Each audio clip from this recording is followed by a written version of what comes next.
How's it going, everyone? Welcome back to another episode of the Diabetes Survival Guide Show. Today, I am joined by the lovely and the amazing Ho from Lang Longevity. So, Ho has a really phenomenal story. She had prediabetes in her early 20s, similar to myself, and she had the amazing consistency and tenacity to figure out what methods worked for her in order to reverse it. And she's kept her prediabetes reversed for about 10 years now.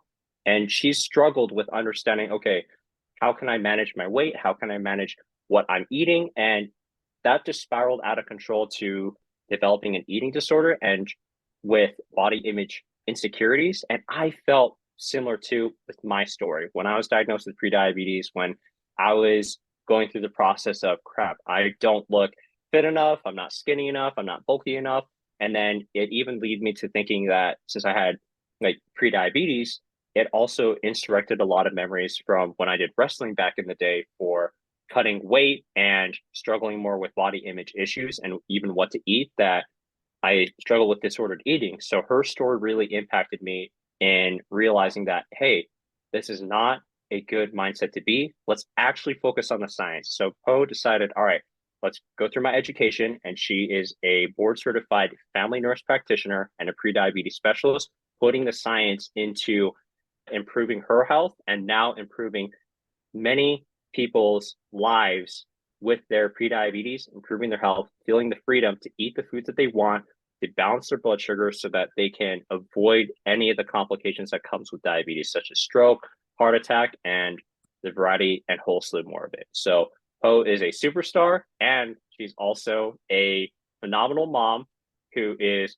implementing the good practices with her child. And for people from Asian backgrounds, it's really tough because I know when I was growing up, my mom and my dad and my grandparents, they would always be towering over my shoulders, putting a lot of biases into me as I was growing up. And I always felt like I was constantly judged and criticized for whatever I did, or whenever something happened, they would have that blame and sometimes that shame. And now post, you know what? I'm not going to have that. I'm actually going to teach the fundamentals to my kid and have them have a healthy relationship with food, their life, their health, and their well-being. So with that, I'd love to introduce the amazing Poe. And Poe, please share the stuff that I haven't talked about with you yet and any stuff that you'd like to add on to.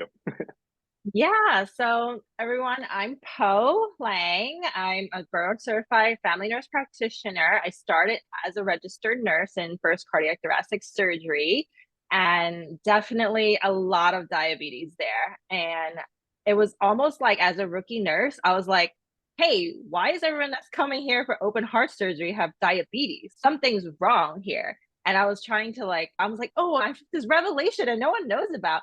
And when I would talk about it to people, like the physicians and everyone like that, they were like, oh, that's just very common. Yeah, diabetes causes heart disease.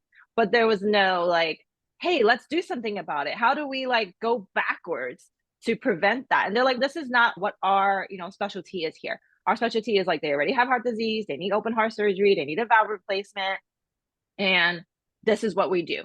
And it was very just, this is what we do. We do not go outside our box. Oh, And it was very frustrating because, of course, it isn't just as simple as, okay, you need a new valve or a new cath lab. We got to send you to a cath lab. You come back and you got to stay here and get monitored. It's not just about that. It's a human. And they have a lot of life to live with loved ones, family, friends, kids, pets. And to look at a human simply as a transaction of, hey, you come in, you get better, you go out, and you go and figure out your diabetes at home. When, in fact, the diabetes was such a huge part of their management because their blood sugars would be all over the place coming in as diabetics. And we would constantly have to manage that during their care, even if they were just coming in for a valve replacement. And I just struggled with, I just can't be in this box. I just can't just be put in a box. I want to do more. And that's what got me into nursing. I want to help people. And I started realizing I wanted to do more, especially coming from having pre-diabetes and having it reversed by the time I was actually a full-time nurse and feeling good about myself finally and having that confidence of, okay, I'm well, let me help other people. I felt constrained.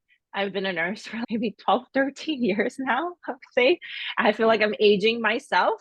I'm actually turning 36, so 36 and thriving. No, you And don't look 30. What? No thank way. you. I actually feel like I look younger now than I did in my early 20s when I had prediabetes because I was just like so sick all the time and I just felt so like just ill. And I'll go a little bit back about like how I actually found out because it wasn't a nice journey. And I felt it a lot of how you felt like growing up, my grandma had diabetes type 2. So I would help her with her finger sticks, and she was very stressed out after she cheated on a meal and she didn't tell my grandpa she had some rice or she had a nice little pastry from the Chinese bakery. And she was like, oh, she calls me that my nickname, like, oh, can you help me with something? And it'll be like my grandpa's taking a nap and I would do her finger sticks. And then she would just be so like disappointed and worried. And it was just this cycle of wanting to eat something she enjoyed, having her blood sugar spike, being really guilty about it and just upset, and then restricting herself for a while, and then going back into this cycle of binging. And that was what I saw growing up. And my family also, my parents also felt, don't eat that, don't eat this. Oh, you don't want diabetes in the future. And it was a lot of fear mongering, and it wasn't a healthy situation. They're like, oh, you gained a few pounds. And it all came from love, and there was never any malicious intent. It was just all came from love and worry for my health. But as a child, you're just like, why can't I enjoy this nice mango pudding? Like, why can't I have a little bit of extra noodles today? And I was in my early 20s and I just felt really unwell. Like, I couldn't really be my full self. And it was a weird feeling. Like, someone was like locking me inside my body. And I would get sick all the time. And it was like a worry that my mom always had. She'd say, oh, you're always sick. If one of my friends were sick and I was hanging out with them that weekend, I would definitely get sick that week. And I would feel so tired. Like, I wouldn't be able to wake up to my alarm. I would like snooze. I couldn't get up to go to class. And it was just like, it would just hit me like a wall of bricks, basically. And I would have to cancel plans on friends last minute. And they had this ongoing joke in college, like they call me a grandma.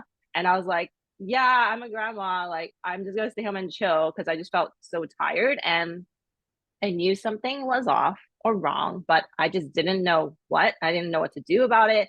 I struggled with my weight, and I would easily gain weight and then struggle to lose it and then eventually lose it.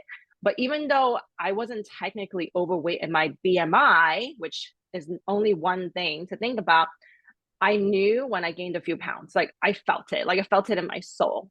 And one time I gained like 10 pounds in 1 month when my parents went away back to Hong Kong, and they came back and they were like, ooh, like what happened here?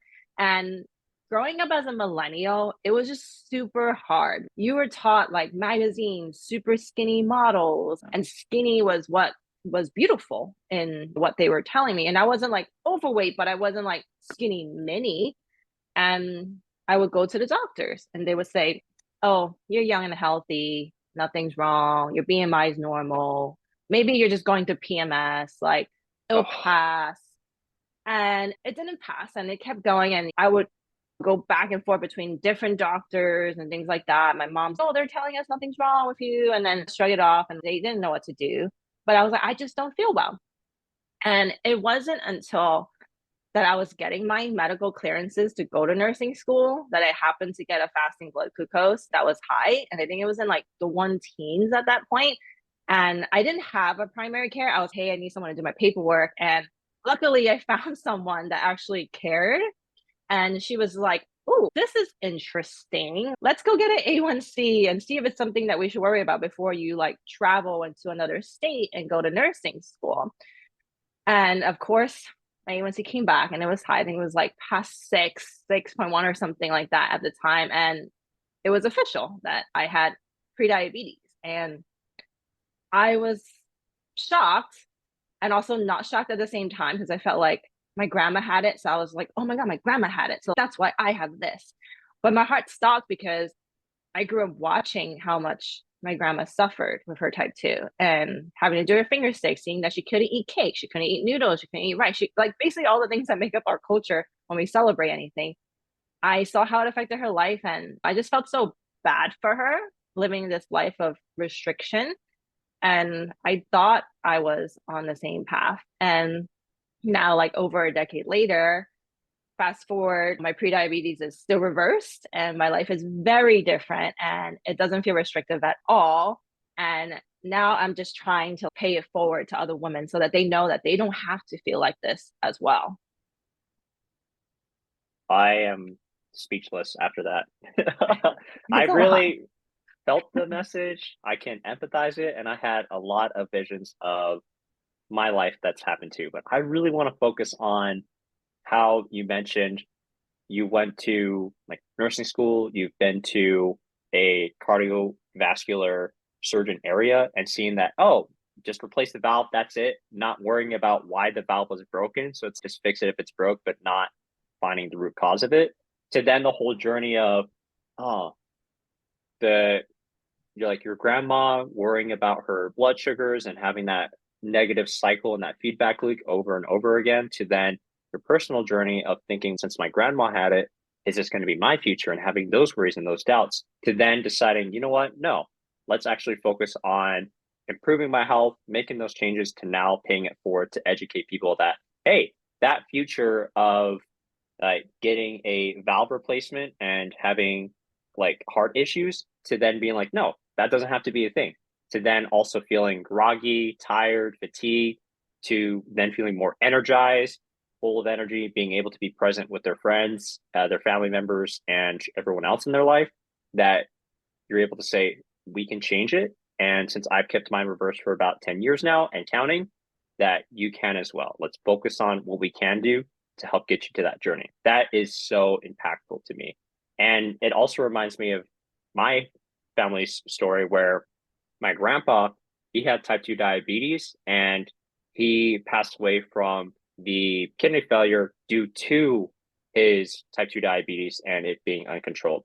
And it got to the point where his legs were so weak that when he fell out of his bed one of the times, he couldn't get up. And my grandma and him were both screaming for my help. And when I came up to see what was going on, it's, oh my gosh, my grandma doesn't trust her strength in her ability to even help my grandpa up from the floor. And fortunately, I was there in the house to help him up. And I realized that, thinking back then when I was in high school, oh, this is just a normal part of aging. But then when I got my prediabetes diagnosis, when I was like, fast forward from high school all the way till me starting my semester in physical therapy school, when I got diagnosed with prediabetes, that all those memories of what happened to him, I thought, is this going to be my future too? To like having the weakness, having the fatigue, having the hunger pains. And it also reminded me of the memory of when I was a kid and we were celebrating my grandpa's birthday. We had his favorite strawberry cream cake. Everyone in the family ate it except for him. So he watched everyone eat his favorite cake while he was terrified that if he ate a bite of that cake, that it would cause his blood sugars to spike up like crazy and not lead to a good outcome. So it's like, when I thought about that, I'm like, heck no, this is not going to be my future. That's not going to be my fate. There's a better story. Like, I've learned this through undergrad of how to improve like my health. It's time for me to focus on what I can do differently, optimizing my sleep, figuring out what I could do for incorporating more fiber and proteins, alternating between the timing of when I did like my daily walks to utilize those blood sugars more effectively. And fortunately, blood sugars went down and I kept my prediabetes reversed for 2 years and counting now. So it's like all that family stories that you shared, like that also reminds me of my family situation. And I'm sure it resonates with a lot of other people who are listening to this, watching this, and really feeling the messages that's being shared with us. So thank you so much for sharing that. Yeah, Crazy. thank you for sharing your story. Because when I met you, I was just like, oh, wow, like another person who feels the same way. And there are so many of us out there who feel so lost. And a lot of times you're like, oh, my grandparents have it. All right, just means I'm going to get it. But it's not true. And I think that there's not enough education out there to tell people, like, hey, your genes are your genes, but they don't need to be turned on. They're not your destiny. It doesn't have to be that way. You can have a lot of influence over them. We don't have to throw in the towel, and we don't have to live the same life. And I wish like we had the resources to go back in time and tell our grandparents that and give them the access. But their sacrifices are always for us and the future generations. And I thank them so much for that. And they've taught me so much about who I am and also motivated me to be in the health and wellness space. So I think it's really sad when we lose them. And thank you for sharing your story with your grandparents. And but they will not live in vain. Like we will fight the good fight and we will help other people realize this is not the only way. They do not have a life like this. And there's Hmm. definitely more to it.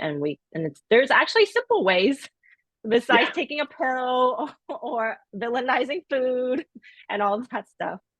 Hmm. Yeah, most definitely.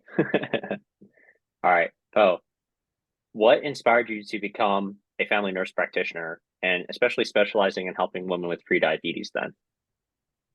Yeah, so I think it's multifold. I think being a woman, especially a woman of color who suffer from prediabetes early on in life, I just felt so lost that time. And that's what contributed to me wanting to help other women so they don't have to ever go through the same thing I felt.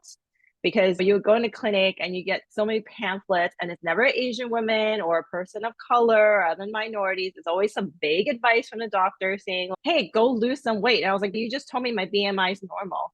Oh, go eat healthier. Don't eat as much ice cream, or come back in 3 months and we'll check again. If you're still not better, then we might need to put you on medication. And Oh, it's almost like a threat. Sometimes, like, a lot happens in 3 months, and it's, oh, if you're bad, then, oh, we're going to put you on medication. And that's not the way you should talk to people about their health, because they're the person that lives with their health every day, not the medical provider. That's just vague advice. Go eat healthy. What does healthier mean? And not just healthy foods or bad foods, but like, what does healthy mean for my life? I don't eat ice cream, but I enjoy mango pudding. Or, mm, hey, come back in 3 months. Maybe I'm on vacation in 3 months and I can't come see you. Medication, what does that mean for my life? Like, is that going to fix it? Because if it fixes it, why don't I have it now? There's all these questions that are there and that are never answered because the traditional healthcare system just is broken in this country. And I think that's a whole other topic that we can discuss on another yeah. day. But another big moment that really put me on this path was I was feeling better. I was reversing my prediabetes. I had my ups and downs. And then I became a nurse, and I was like doing a lot of training as well. And I also worked in surgery as well. And I'll never forget this patient who was scheduled to get a leg amputation because of her diabetes. And I spent some caring time with her, just spending time like getting to know her. And she asked me one day, why do they have to cut my leg off? Oh, And it was just, my heart just sank, because I was like, I spent some time with her and she's never asked this question the whole time. And a little bit of background on her: she was minority, a person of color. She was a field worker, and she had an accident on the field where she stubbed her toe. And she told me that she didn't feel much pain at the time, so she went on working. And when she got home, she took off her boots and her toe was black. The tissue oh, had died off, and that was her first amputation. mm, And I started to just tell her like how diabetes can cause neuropathy and damage to her nerves and decrease sensation. And she stopped me and she asked me, what is diabetes? And oh, I feel like I'm gonna cry.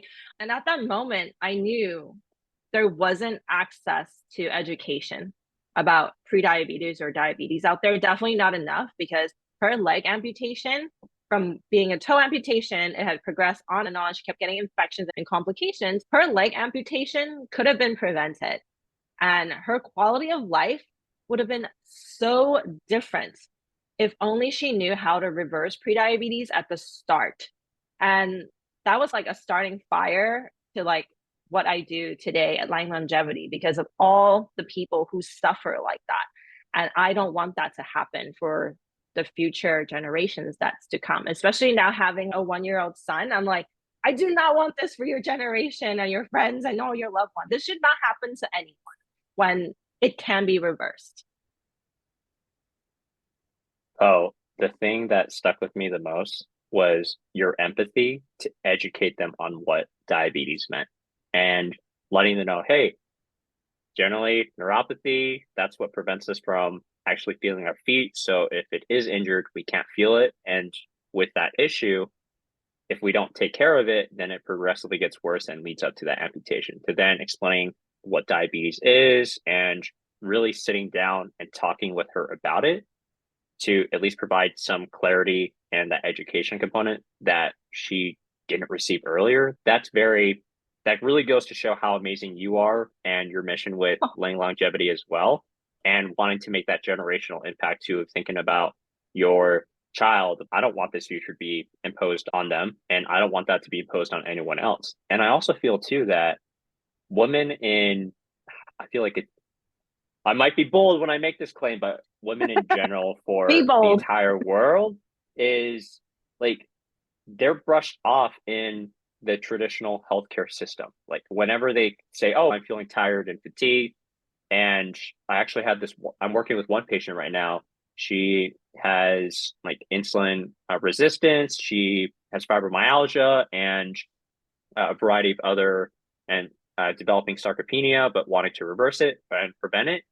And when she went to her primary care provider and talking with them, the primary care provider was like, if you get a boyfriend or get pregnant or do these other things, or maybe you're just on your period, that once those all finish up, then your situation is going to be a lot better. So it's this whole dynamic of putting women into a box and dismissing what is actually going on instead of taking the time to hear out what exactly is going on so that they can learn their story, and then explaining the mechanisms of why we are feeling these ways, and let's make a simple change and see how that works. If that simple change doesn't work out, then maybe we got to adjust how much we're doing it, because sometimes it's a matter of Yep. what are we doing, and it's not just what we're doing, it's how much are we doing it, and what's the timing of us doing it together too.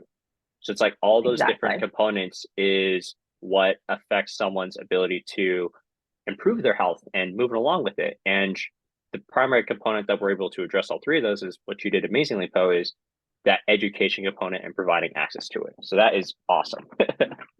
Thank you. And I really feel for your patient because, yeah, women do get dismissed a lot. And women also, a lot of women have a higher pain tolerance as well. Like we go through childbirth, and that's Mm-hmm. excruciating. And after that, sometimes becomes our reference point. And we're like, oh, it's not as bad as that. The 10 scale doesn't really work really well when 10 is childbirth after that. And you're like, oh, I can handle it. So women underreport their symptoms, and then they also underreport their pain. And also, no one Mm-hmm. should be ever telling a woman, oh, you feel like crap right now, you might have your period. Oh, let's wait until after your period and see if you still feel like crap. Mm-hmm. No, because if you feel like crap now, we should really try to address why you feel like crap now.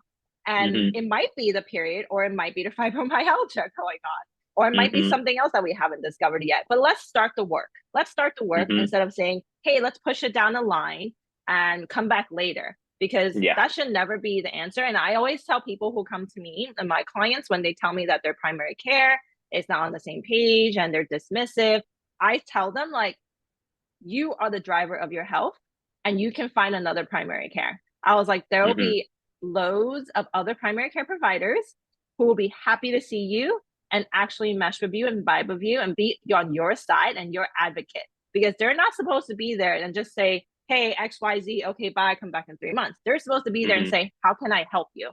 And I think shifting that mindset in the healthcare system is going to definitely push the needle and change how it's structured in the future.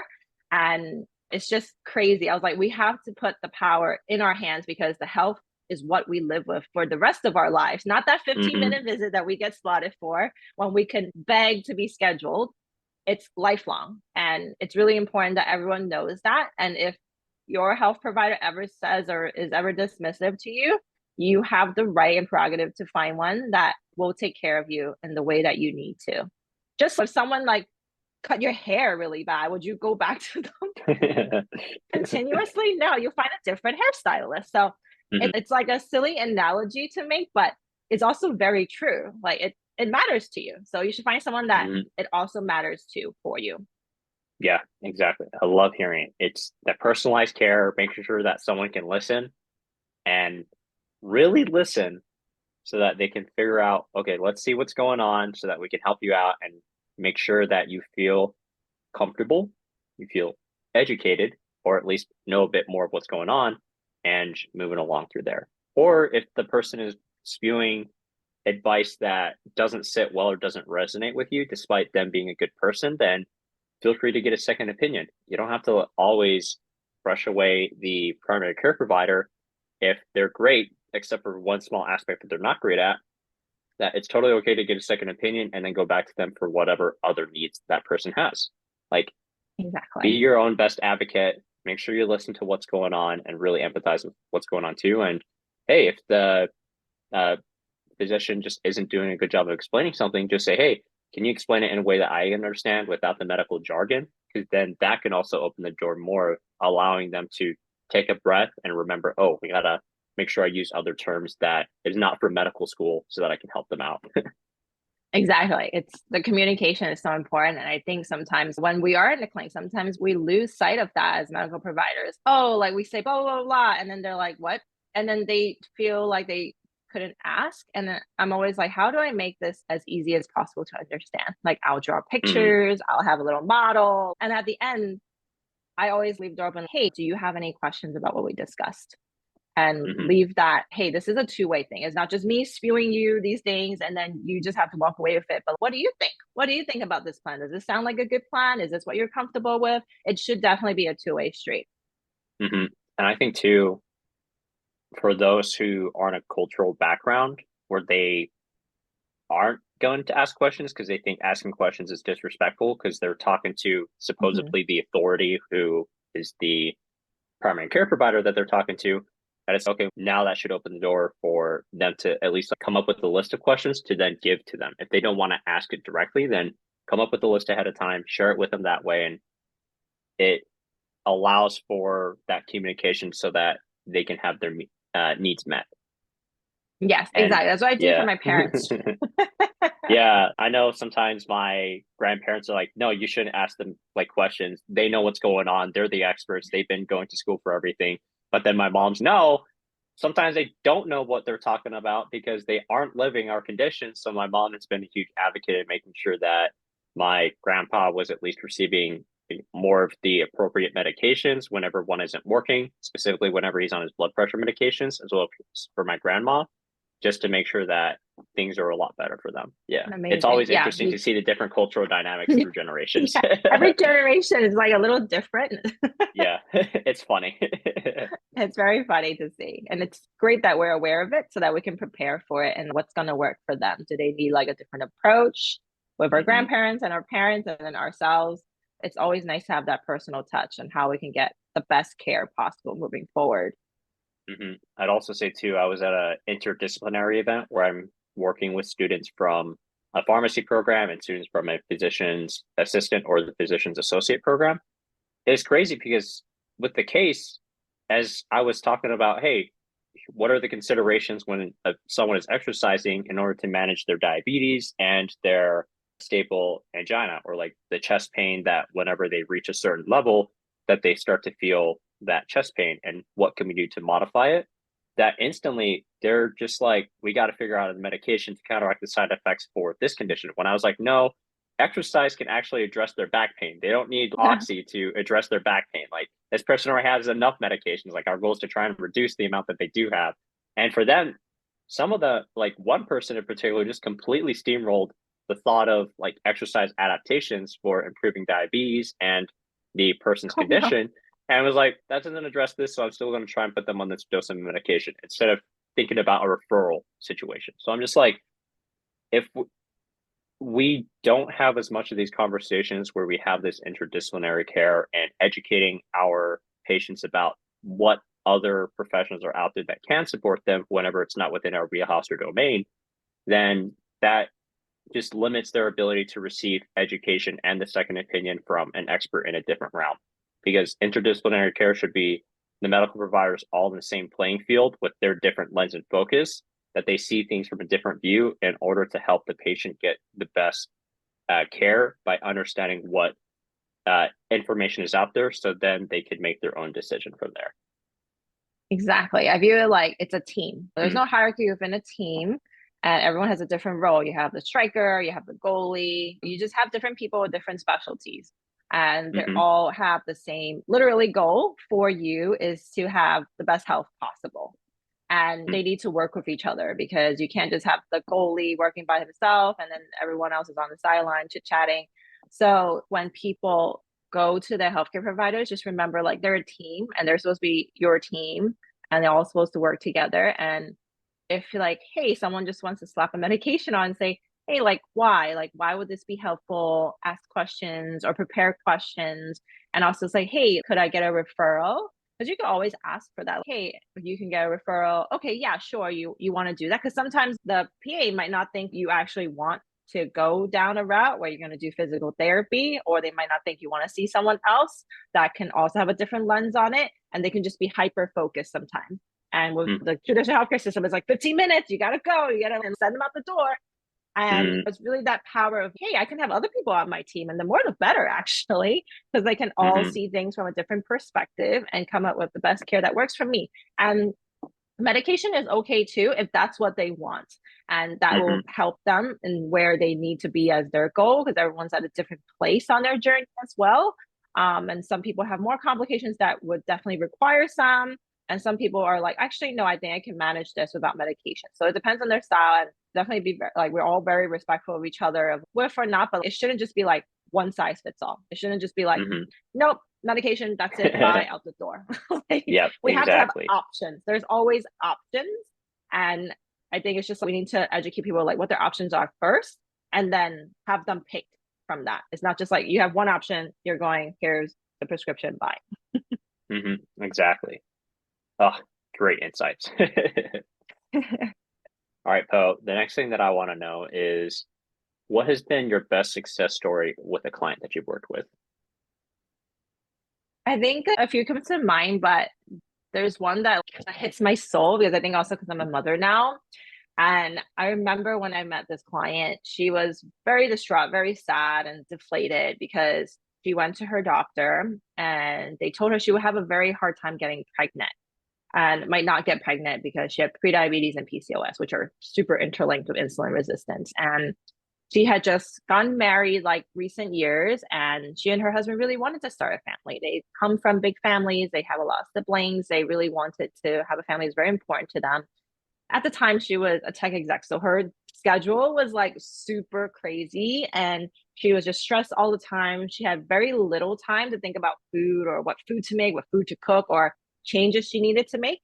And she had played around with some diets, of course. When we first get diagnosed, we're like Googling and we're like figuring things out. So she did try some things like low carb, no carb, keto, but she found that her A1C was like always going back up. Like, she said she had periods where like it would dip below the 5.7, and then it will come back up 9 and 6, and it would just come up and down. And she was just like, it's always creeping on me, is what she would say.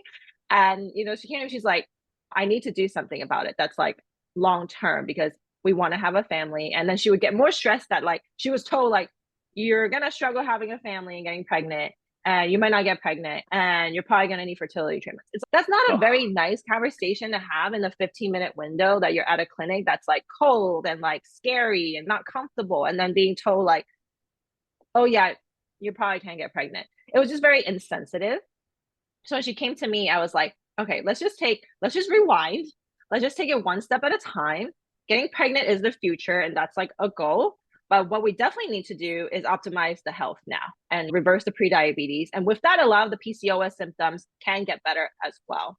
So we worked very closely despite her heavy schedule, and really dug deep into her relationship with food. She also had like kind of this relationship with food where she was like always depriving herself, but then binging cycle. And then it was almost like food was a comfort for her. When she had like a bad day, she would just binge eat, but she would feel like, I wasn't even hungry, but I would eat a whole bag of Cheetos, like things like that. So we're definitely like a lot of deep work there. Also incorporating like easy and quick like movement routines, because of her busy schedule, that she can do in the office or at home. And she never had to set foot in a gym after working together, and she didn't have to miss out on date nights with her husband again.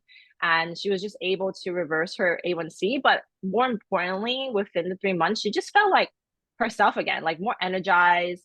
She didn't feel phased by her crazy work schedule anymore. She felt like she had that clarity to move forward with her work and not just feel like, oh, like I have another like long day, I hate it. And she improved her sleep. She didn't need to take melatonin anymore, because she was like, felt like she was like popping them all the time. And her blood sugar was normal. And what really hits my soul is that she did end up getting pregnant naturally, and she has a beautiful baby boy now. And Oh, I'm just like super happy for her, like when she told me. And I was just like, you know what? This is like why I do what I do. And it's just like the human body just like never ceases to amaze me. Like when you put in the work, that's like for you and what you need, like the body can just heal. And it's just amazing to see that like in another person besides myself and seeing all my clients. It's wow, like that's why we do what we do. And that's why we have to keep doing what we do and keep spreading the word of it is possible to reverse prediabetes. And with that, it is life changing. It does unlock like a whole new world when you feel like your best self again. hmm oh, that's so amazing that you're able to guide her throughout that journey of saying, hey, let's focus on these smaller steps first instead of all these bigger arching things all at the same time, to then making those small changes of, all right, let's focus on how's your stress. Let's focus on maybe we can move a little bit, like while you're at work, just little bits of movements that they can incorporate anywhere, to then her being able to becoming pregnant naturally and then starting her family and having everything come full circle. Like that is phenomenal. Thank you for sharing that, Poe. Yeah, of course. Yeah, it just makes me so happy. Yeah. All right. Now for the next question, it's like, all right, now the best. Now I would love to know, what is the hardest lesson that you've learned since starting your journey with Lang longevity, and what did you learn from it? I think with prediabetes for myself, I would say the hardest part was to not like, hate myself because I would do things in the beginning that didn't work, obviously, and before I found the way to do it. And it would just hit me really hard, and I would just get like depressed, like, oh, why is this not working? Is this always going to be me? And I like call them like my dark days. But it is the hardest thing to give yourself grace when you don't get the progress that you want, and to really just be patient because results just don't come overnight. And it's really hmm those like little steps that we take, the little marginal gains over time that makes those like big cosmic shifts that we see. hmm And I had very low confidence in my early 20s. And now looking back at pictures that I see in my 20s, I would say I'm fat, I'm ugly, I hate myself. Why do I look like that? I look fat in that dress. Why did I take this picture? And now I look back at those pictures and I feel like I look sick.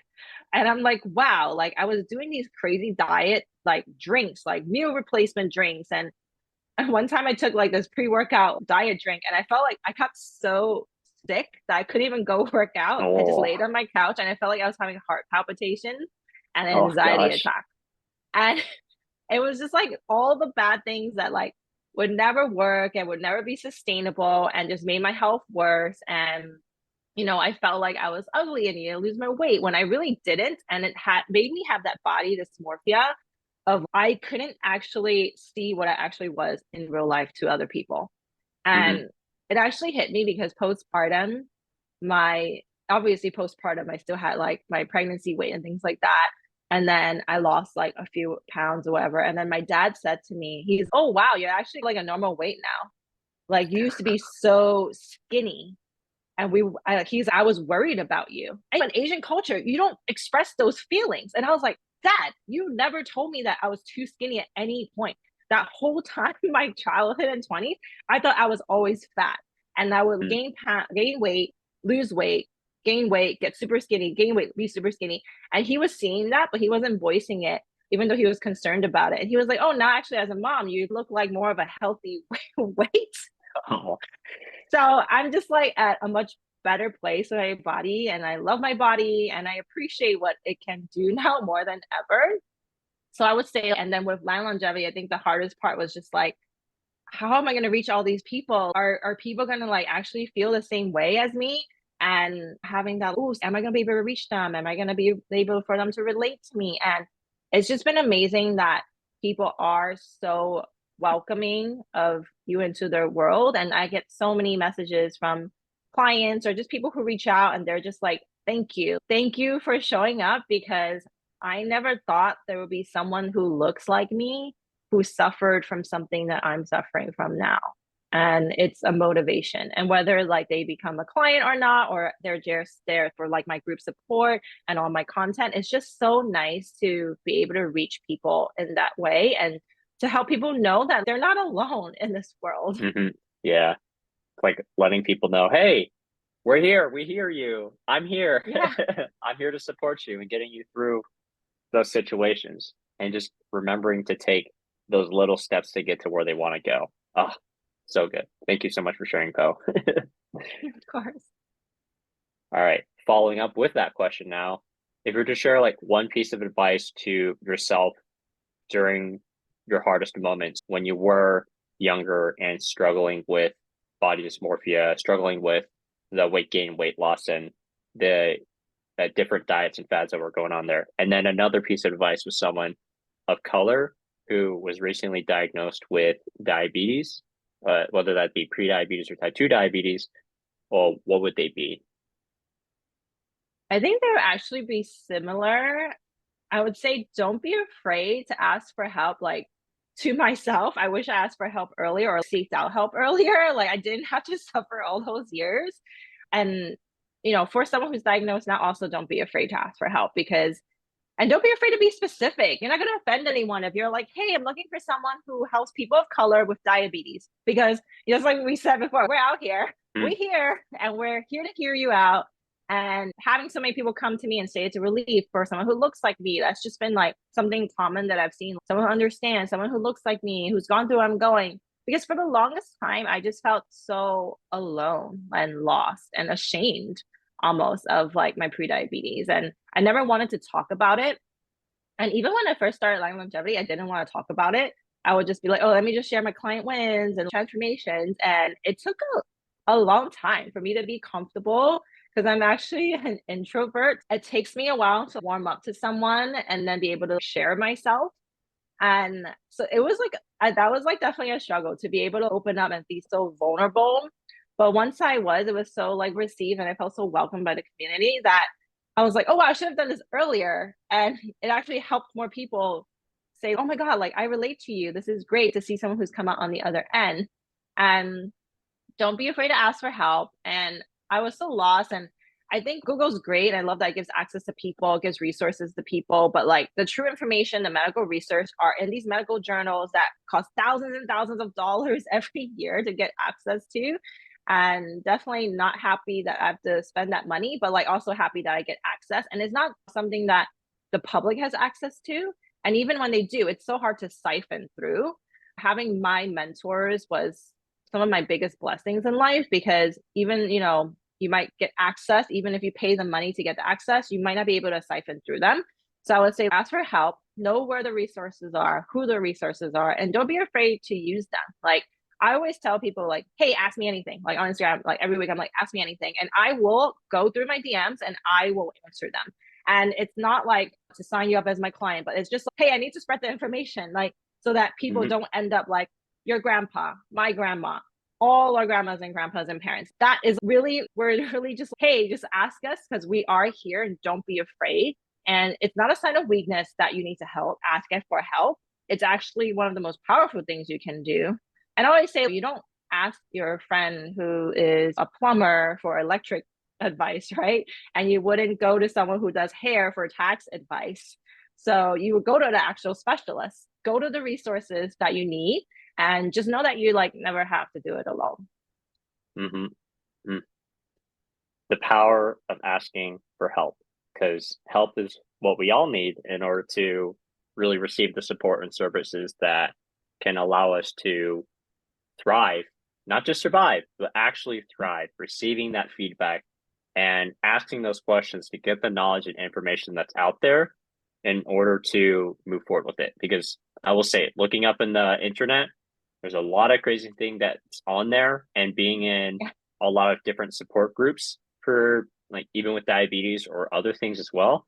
Like I just see a bunch of information that's put on there, and the information that they cited is completely wrong or factually incorrect. And I'm just like, yeah, there's a reason why we are here to support and serve and fight this fight, because we don't want other people to go through that negative cycle and actually finding a way where there is that balance and they can receive the support and help that they need to feel like they are supported instead of feeling alone. Oh, so Exactly. good. Thanks for sharing. You're never Okay. alone. And our football team, Liverpool, their motto is "You'll never walk alone." So just know that you're never alone. Yeah, we're Yep. always here. And we're walking together, y'all. Our hands are here. We're here to help Seriously. you out. Patrick's about to walk with y'all. I'm getting In a there. few months. He's getting there. So, for those who don't know, I had a recent injury while playing soccer or football for other people who are out there, and it dislocated my foot. And I had to get surgery so that they could restabilize it and allow the ligaments that holds the joints in place to recover.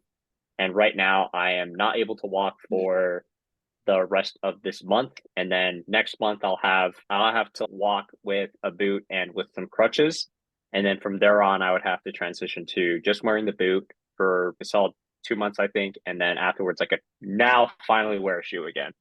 I can totally empathize with those who do struggle or have a surgery and not sure what to do and the outcomes from it, so can definitely help and support. Wearing a shoe, like one of the luxuries in life, like the simple things that you don't really ever think about. And when you're gonna be able to wear a shoe again, it's gonna be like this like revelation. Oh my God, I can't believe I Mm-hmm. haven't worn a shoe in so long. Yeah, the worst was last night. My heel, it wasn't fully padded appropriately. So I was trying to put the boot on. It didn't quite fit appropriately. And then I had to like take it off and re-wrap my leg so that it can at least feel somewhat supported. I think I spent like a solid hour doing that because I was supposed to be in bed at 9:30, put my leg up on the rest that helps elevate my leg, but I was like, this pressure doesn't feel right. And I will say, if something doesn't feel right, it's not right. Yeah. Fix it immediately until it feels okay. And then I had to like redo it.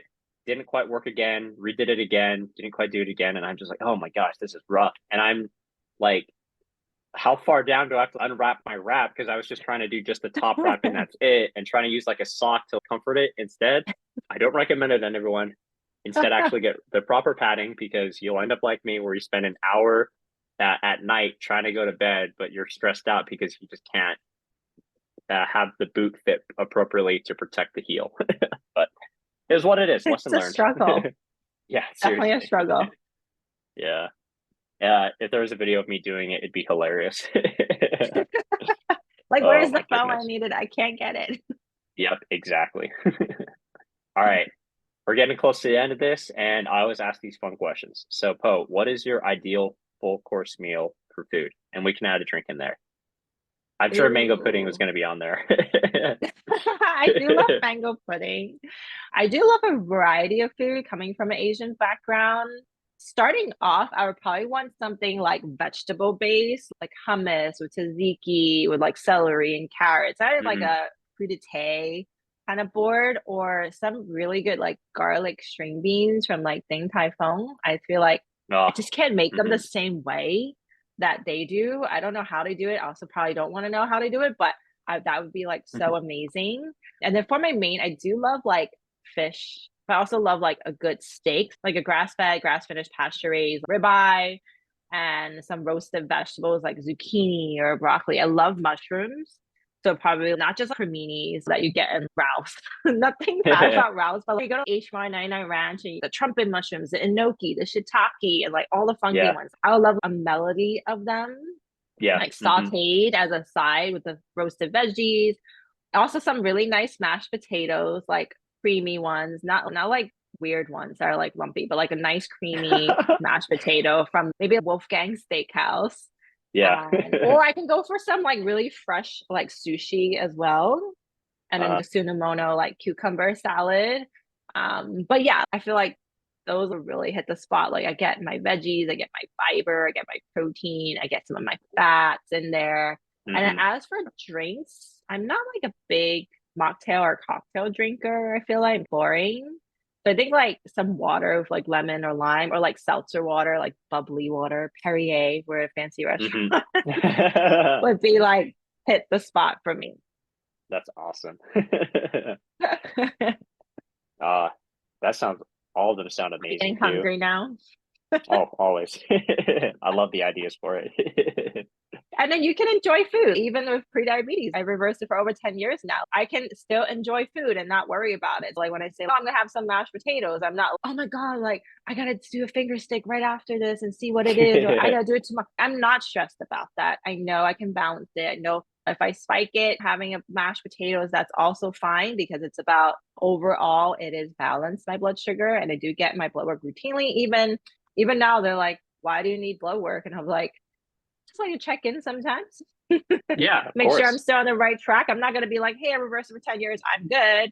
I'm just going to Yeah. keep track. I don't have to keep as close track as I used to, but I still keep track and things are going well and definitely can enjoy food, things that you love and things that you love part of your culture. Like if someone told someone that was like, oh, you can never have rice and beans again. That's a big part of their cultural dishes. That's rude, first of all. Like, Yeah, don't seriously. enjoy something you love for the rest of your life. It's like, how is that going to work out? How about I tell you to Hmm. like not hug your puppy for the rest of your life?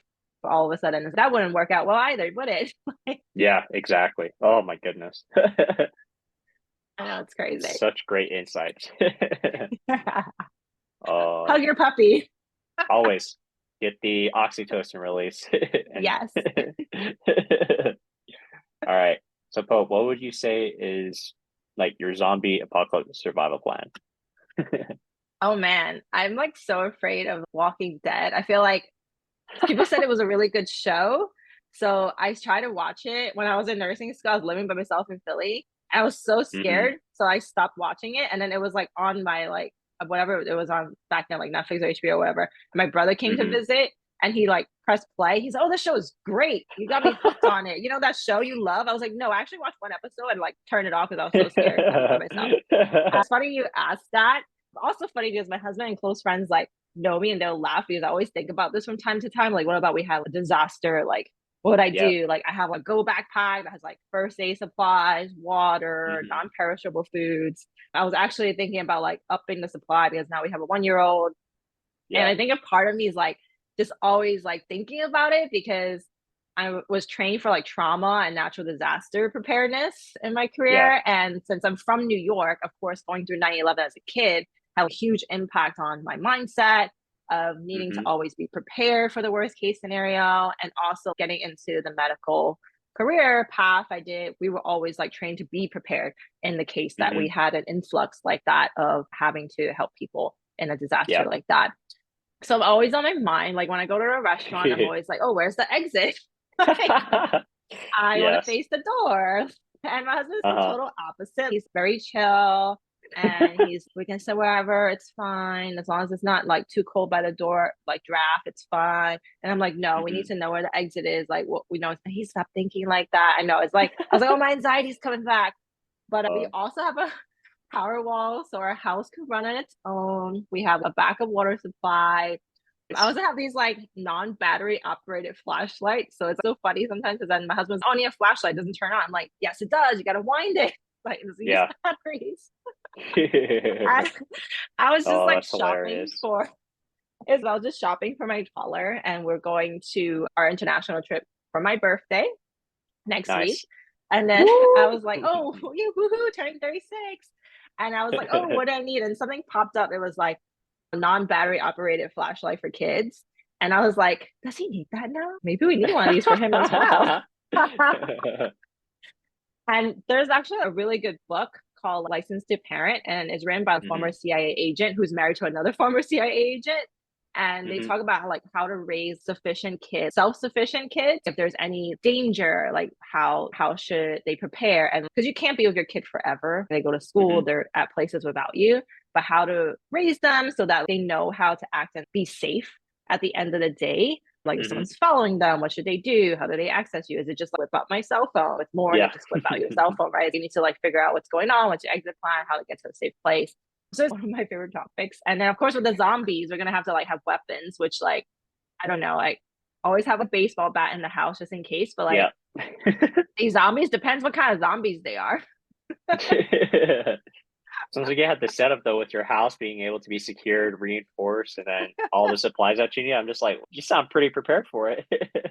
I like more prepared, I think, for average than like the average person, but Yeah, I think it's also scary. There's that movie called like The Purge. Was it The Purge or something? Where they have like security and like once a year, like people just kill each Yep. other, which is also Uh-huh. very scary. I Yeah. was like, oh my God, I don't want to live in that neighborhood. Jeez. Oh But yeah, goodness. those are like funny things to think about. I just like to like prepare for the worst, but hope for the Hmm. best. Yeah. And just make sure like we always land on our feet somehow. Yeah. Somehow, some way. Somehow, some way. All right. It has been an absolute pleasure having you on, Poe. And I'm sure the audience who is listening to this, watching this, like really feeling your message, they're like, I want to connect with Poe right now. Where can they find you? I'm on Instagram. I'm not on TikTok. I try using TikTok. It's just too much for me. I feel like I'm just too old. But you can find me on Instagram. It's at Lang Longevity. So Lang is Hmm. spelled Lang, like Lion, Apple, Nancy, George, or Hmm. langlongevity.com. And the reason being Lang is my surname, but it also means beautiful in Cantonese, and then long in Scottish. And my goal is to help women live a long and beautiful life after Aw, that's reversing their prediabetes. awesome. So that's a little That's bit amazing. why I named it that. All righty. Thank you so much for joining me. I really appreciate having you on, and I'm sure everyone who is tuning in for this feels the same way too. And thank you so much again. And for my closing, as I tell everyone, focus on one small thing that you can do today to improve your health.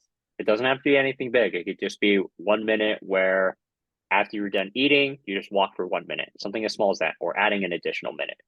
Nothing too crazy. Just make these small, sustainable changes until it gets better. Without further ado, y'all, thank you so much for tuning in, and we'll see y'all for the next episode. Thank you guys. Bye now. Mm-hmm.